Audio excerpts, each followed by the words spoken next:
pouvait faire les 2000 bornes qui me séparent de son domicile en criant son nom toutes les 3 secondes. Plotu, Plotu, Plotu, j'arrive. Twitter s'enflamme, Plotu va faire 40 articles. Bon voilà, ça fait passer le temps. Donc pas d'inquiétude les amis, c'est comme d'hab, il n'y aura rien. À chaque fois les mecs ils expliquent que ça va finir à Nuremberg, je sais pas quoi. Avant, quand il y avait un mec comme ça, un petit démon qui venait provoquer gratuitement, on l'éclatait. On l'éclatait.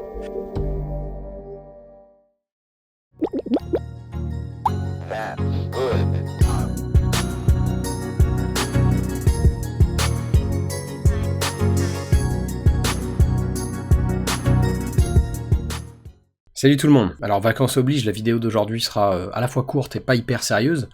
C'est plus un rappel à des événements récents qu'autre chose, mais je trouvais ça marrant d'aller au bout de la démarche. Bon, vous vous souvenez peut-être qu'il y a quelques semaines, j'avais publié une vidéo intitulée Papacito et l'humour, et dans cette vidéo, je conseillais à Papacito, Hugo de son vrai prénom, d'essayer de se détendre un peu et surtout d'être cohérent parce qu'il me semble que son sens de l'humour est à géométrie variable. Et après ça, j'avais publié une vidéo très courte, qui a pas toujours été bien reçue d'ailleurs, notamment sur TikTok, dans laquelle je demandais de l'aide pour trouver une adresse à laquelle faire parvenir un cadeau à Papacito. Donc voilà, je voulais envoyer ça à notre ami Papacito, mais pour ça il me faut une adresse de boîte postale. Donc j'ai besoin de votre aide, aidez-moi à offrir ce cadeau à Papacito. Je veux l'aider à se débarrasser de sa colère. Et depuis j'ai obtenu une adresse, alors pas perso, hein, c'est l'adresse des locaux de la revue La Furia, avec laquelle Papacito travaille régulièrement, adresse où j'ai pu envoyer mon cadeau à Hugo. Et ces cadeaux, c'est un double livre en fait, Les Pensées de Marc Aurèle suivi du manuel d'Épictète, assorti d'une lettre un peu plus personnelle que je vais vous lire de ce pas.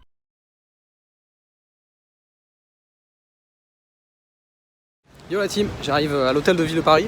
Et alors il y a des travaux, mais je suis venu ici pour poster évidemment mon cadeau à Papacito. Mais je suis aussi venu parce que je trouvais que symboliquement c'était intéressant, comme vous voyez, hein, c'est vraiment un très très beau bâtiment. Et c'était aussi un petit peu une forme de rappel finalement à tous ces gens que je vois, parce que j'en ai vu une récemment sur Twitter, une zinzin là qui nous disent que l'humanité ne progresse pas, que c'est la décadence, etc. et qu'on serait pas foutu de construire des choses comme par exemple les pyramides aujourd'hui. Donc voilà, ça c'est un bâtiment qui a été reconstruit au 19e siècle, hein, à la fin du 19e. C'est autrement plus compliqué à construire qu'une pyramide. Ce qui ne veut pas dire que les pyramides sont pas jolies, c'est très beau les pyramides, mais enfin voilà. Il y a quand même un progrès qu'on peut constater, notamment dans l'architecture. Je vous renvoie à ma vidéo avec Etche Gladius, de réponse entre guillemets à la conférence de Rochdy, si vous voulez quelques détails là-dessus. Allez, on va aller dans le bureau de poste. Voilà le petit bureau de poste de l'hôtel de ville. Encore une fois, hein, c'est quand même pas n'importe quoi ce bâtiment. N'en déplaise aux partisans d'un retour à l'ancien.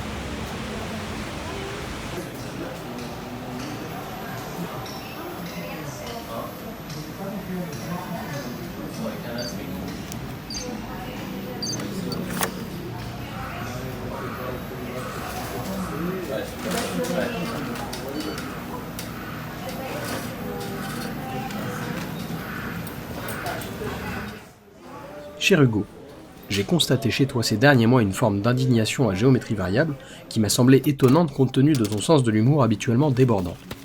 Tu l'auras compris, malgré le fait que je ne partage pas tes opinions politiques, tu me fais parfois beaucoup rire car j'aime le sarcasme, l'humour noir et les plaisanteries, même quand elles sont politiquement incorrectes ou de mauvais goût. Ainsi donc, ma surprise fut totale au moment de découvrir ta réaction au soir du second tour des présidentielles de 2022, ou encore après l'affaire Benjamin Ledigue. En effet, il m'avait semblé qu'un badin facétieux dans ton genre, expression pléonastique s'il en est, ne s'offusquerait pas d'une provocation aussi évidente que celle pour laquelle le twerker de Saint-Paul s'est fait connaître, ni non plus d'ailleurs des 7% d'un Zemmour qui n'en était finalement qu'au stade de la perte de sa virginité électorale.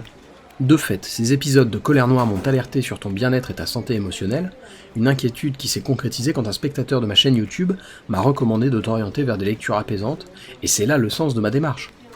En effet, tu trouveras ci-joint une édition sans prétention mais très utile des Pensées pour moi-même de Marc Aurèle, suivie du manuel d'Épictète. En espérant que ces ouvrages millénaires te seront aussi utiles qu'ils me le sont au quotidien, je suis certain que ces textes antiques sauront apaiser tes petites colères passagères et faire de toi une personne plus sage, plus raisonnable et plus éclairée. Amitié, Noé Jacomet. Et voilà, c'est la fin de l'arc stoïcisme Papacito, enfin à moins qu'il réagisse à mon cadeau, mais je suis pas forcément convaincu. Du coup, je vais aussi en profiter pour m'excuser auprès de GameFocus, qui a fait ma promo dans son FAQ récent. Désolé, tu m'avais dit de faire plus long les vidéos, et là pour le coup elle va être nettement plus courte, mais soyez tolérants, c'est l'été et je prends un peu de vacances cette semaine. D'ailleurs, puisque je mentionne sa chaîne, n'hésitez pas à aller voir ce que fait GameFocus. Il parle avant tout cinéma, et c'est assez rafraîchissant sur une chaîne ciné d'entendre parler d'autre chose que le dernier Avengers, ou de la prétendue nullité du cinéma français. Et justement, là vous avez quelqu'un qui est du milieu, qui sait de quoi il parle, et qui recommande des choses intéressantes, donc foncez, n'hésitez pas. Et pour ma part, je vais conclure sur une citation extraite justement du manuel d'Épictète, donc qui fait partie du cadeau que j'ai offert à Papacito pour l'aider à lutter contre ses accès de rage. Et justement, dans cet extrait, Épictète parle de l'origine injustifiée de la colère, et il a un conseil qui est pas toujours facile à garder en tête, mais qui est assez pertinent, il me semble.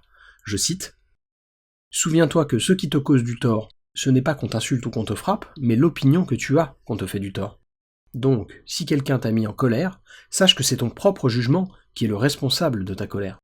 Essaye de ne pas céder à la violence de l'imagination, car une fois que tu auras examiné la chose, tu seras plus facilement maître de toi. » Épictète.